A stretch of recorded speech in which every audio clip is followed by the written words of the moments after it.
오늘은 에베소서 25번째 시간으로요. 부르심에 합당한 삶 네 번째 용납에 관한 이야기를 나누려고 합니다. 여러분 우리가 사랑이라는 개념에 대해서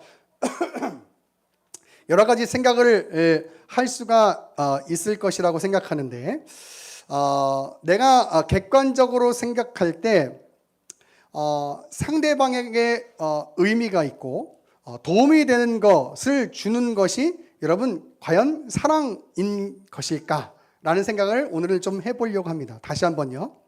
우리가 사랑이라는 감정에 대해서 생각할 때 내가 상대방에게 의미가 있고 도움이 된다고 생각하는 것을 주려고 애쓰는 게 그것이 과연 사랑일까라는 것을 좀 생각해 보는 시간이었으면 좋겠어요.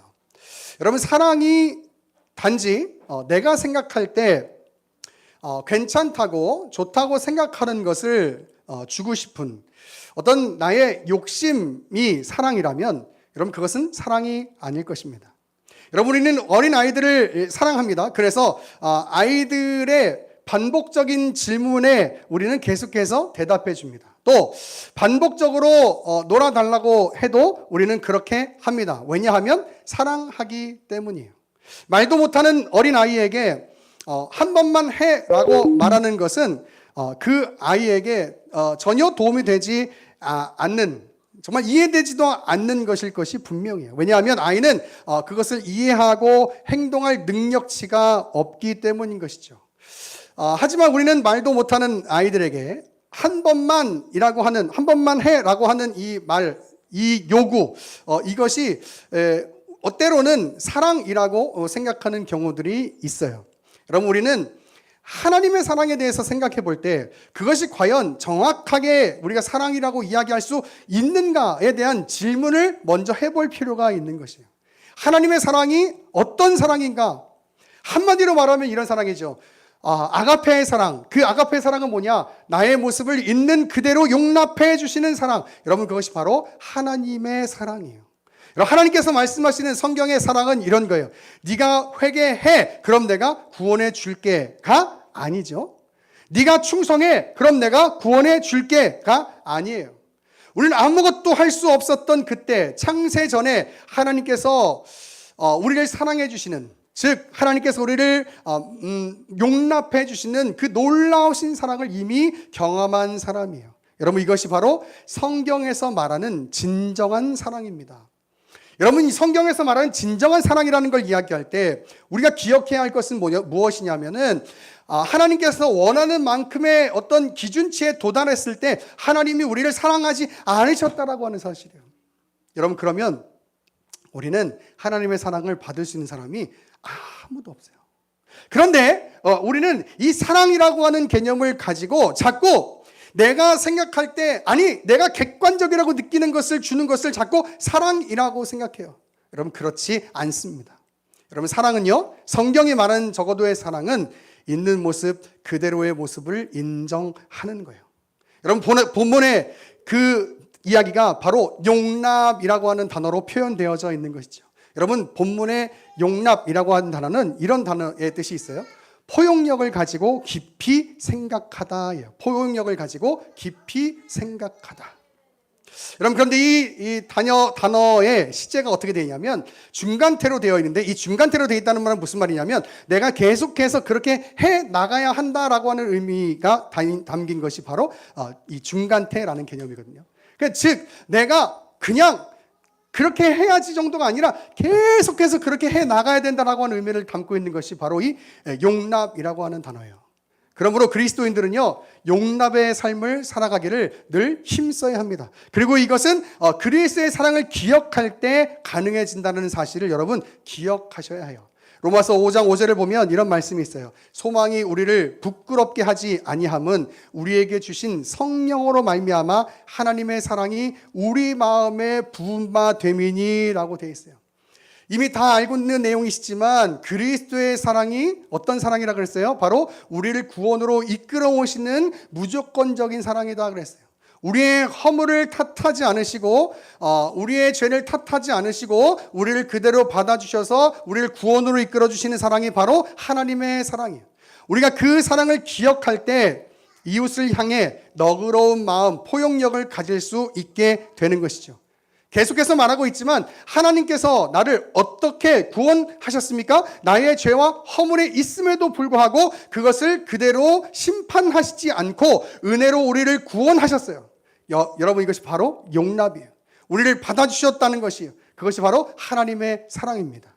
여러분, 하지만 이 죄의 문제를 그대로 다 받아들일 수 없기 때문에 하나님께서 어떤 방법을 취하셨느냐? 바로 예수 그리스도를 보내주신 것이죠. 그래서 그 예수 그리스도를 통해서 우리의 모든 죄를 해결하시고 그리고 우리를 구원으로 이끌어주시는 그 하나님의 놀라우신 사랑. 여러분, 이것이 바로 성경이 말하는 사랑이에요. 저는 계속해서 부르심에 합당한 삶을 살아가는 가장 큰 동기로 하나님께서 우리를 어떻게 사랑하셨는가를 기억하는 것이라고 계속 말씀드리고 있습니다. 하나님의 사랑을 기억할 때 겸손할 수 있고요. 하나님의 사랑을 기억할 때 온유한 삶을 살 수 있습니다. 하나님의 사랑을 기억할 때 우리는 오래 참음의 삶을 살 수 있고요. 하나님의 사랑을 기억할 때 우리는 용납의 삶을 살 수 있는 거예요. 그런데 우리는 너무나도 교만해서 계속해서 다른 사람들을 나와는 다른 존재처럼 여기고 나보다는 낮은 존재처럼 여기는 그런 이 교만함이 우리 안에 있어요. 겸손을 하자고 하는데 어떤 우월함으로 충만해져 있을 때가 있어요. 그 예를 잠시 들어보려고 하는데 우리가 대체로 하나님의 심판하면 여러분 소돔과 고모라 이야기를 많이 떠올리게 됩니다. 여러분 소돔과 고모라 확실히 죄악이 가득한 곳이었죠. 우상 숭배, 동성애 등 여러 가지 죄악이 가득한 곳이었는데 그래서 하나님께서 심판하셨어요. 여러분, 이것은 아주 정확한 성경의 내용이에요. 그런데 우리가 여기서 한 가지 기억해야 하는 것이 있어요. 그것은 무엇이냐면은 그 안에서 롯이 구원받았다는 것이죠. 그러면 롯이 하나님 앞에서 어떻게 구원받았는가? 과연 하나님께 구원받을 만한 의로운 사람이었겠느냐? 물론 소돔과 고모라 사람들처럼 악하지 않을 수는 있었을지도 몰라요. 그러나 중요한 것은 롯 역시 죄인이었기 때문에 하나님의 은혜가 아니면 그 땅에서 구원을 받을 수 없었다라는 사실을 기억해요. 여러분, 성경은 그래서 이 사실에 대해서 아주 명확하게 이렇게 말씀하고 있어요. 여러분, 성경을 한번 찾아보길 원하는데 이사야 1장 9절입니다. 이사야 1장 9절.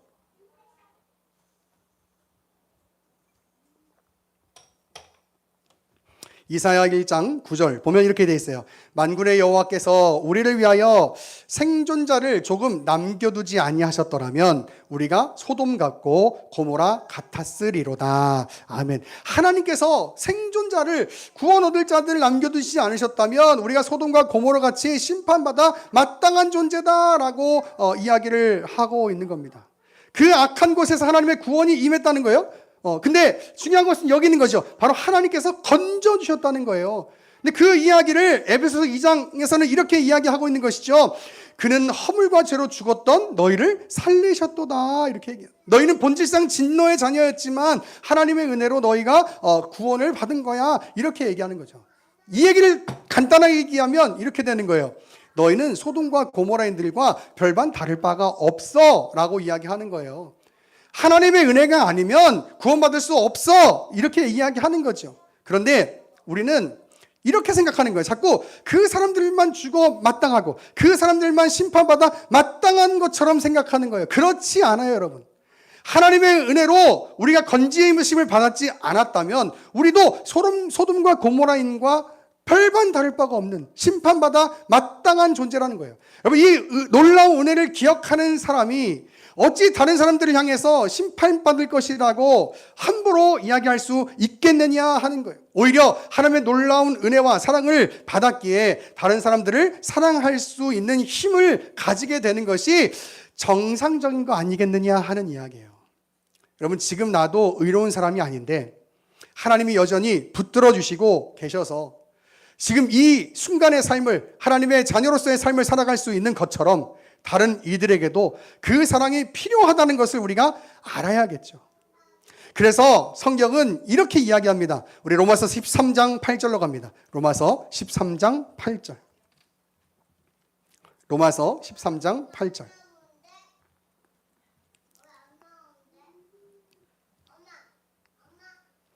8절부터 봅니다. 피차 사랑의 빚 외에는 아무에게든지 아무 빚도 지지 말라. 남을 사랑하는 자는 율법을 다 이루었느니라. 간음하지 말라, 살인하지 말라, 도둑질하지 말라, 탐내지 말라 한 것과 그 외에 다른 계명이 있을지라도 내 이웃을 내 자신과 같이 사랑하라 하신 그 말씀 가운데 다 들었느니라. 사랑은 이웃에게 악을 행하지 아니하나니 그러므로 사랑은 율법의 완성이니라. 아멘. 자, 여기서 분명히 말하고 있죠. 사랑이 율법의 완성이라고 말하고 있어요. 아무리 교회 봉사 많이 하고 아무리 성경의 지식을 많이 알고 있다고 하더라도 이웃을 향해서 심판 운운하고 정죄 운운하면 그것은 참된 하나님의 은혜를 깊이 경험한 사람의 모습이 아니라고 이야기하고 있는 거예요. 다시 한번 이야기할게요. 아무리 교회에서 봉사 많이 하고 아무리 성경의 지식을 많이 갖고 있다고 하더라도 어떤 사람들을 향해서 심판 운운하고 형제를 사랑하지 못한다면 그것은 참된 하나님의 사랑과 은혜를 경험한 자의 모습일 수 없는 거예요. 우리가 따르고 있는 이 칼빈은 그의 기독교 강요에서 이렇게 말했습니다. 잘 들어보세요. 우리가 하나님에 의해서 인정받는다고 생각하면서 사랑이 우리를 다스리지 않는다면 우리는 우리 스스로를 기만하는 것이다 라고 되어 있어요. 말했어요. 한번 다시 읽어볼게요. 이 의미를 잘 들어보세요. 우리가 하나님에 의해서 인정받는다고 생각하면서 사랑이 우리를 다스리지 않는다면 우리는 우리 스스로를 기만하는 것이다 라고 말했어요. 여러분, 이것이 칼빈이 이야기한 내용이에요. 즉 하나님의 사랑을 경험한 자들이라면 하나님의 사랑이 우리의 삶의 모든 동기여야 하고 그 사랑이 우리의 삶을 다스려 가야 된다. 그것이 바로 하나님의 사랑과 은혜를 경험한 자의 모습이다 라고 지금 칼빈이 이야기하고 있는 거예요. 여러분, 오늘 이 용납, 바로 하나님께서 우리를 창세전에 구원하신 우리의 있는 모습 그대로를 받아주신 그 하나님의 용납을 기억하는 사람들은 바로 그 사랑으로 이웃을 사랑해야 한다라고 말하고 있는 것이죠. 여러분, 제가 좀 아까 말씀 서두에 이런 질문을 던졌어요. 내가 생각할 때 객관적으로 좋다고 생각하는 것을 주는 것이 과연 사랑인가? 그렇지 않습니다, 여러분. 우리는 아무리 많은 지식을 가지고 있고 아무리 인격적 수양을 쌓았다고 할지라도 정말 하나님께서 우리 가운데 주시는 것만큼의 그 사랑을 그 누군가에게 줄 수 있는 그런 존재가 아니에요.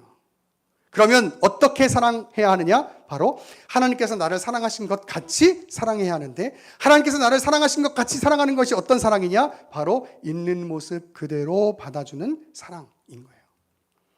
여러분, 그 사랑을 실천할 수 있어야 합니다. 그 사랑을 실천할 수 있어요. 어떤 이야기를 하지 말자는 이야기가 절대 아닙니다.